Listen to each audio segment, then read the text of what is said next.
Dans 3 semaines, les nouveaux parlementaires italiens prendront leurs fonctions et nommeront les présidents de la Chambre et du Sénat. Après Pâques, aux environs du 3 avril, le président de la République, Sergio Mattarella, lancera les consultations pour décider qui sera le prochain chef du gouvernement.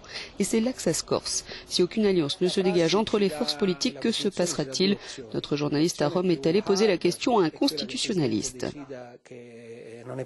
Les pratiques et la Constitution nous donnent 2 options. La plus extrême serait que le président Mattarella déclare qu'il n'est pas possible de former un gouvernement et qu'il décide de dissoudre les chambres.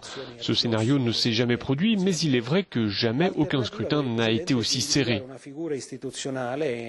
L'alternative pour le président serait d'identifier une figure institutionnelle pour en faire le président du Sénat ou de la Chambre, quelqu'un qui jouerait un rôle de facilitateur, non pas pour en faire un président du Conseil, mais pour que celui-ci, avec plus de liberté que le président de la République, puisse consulter les forces politiques et créer une majorité.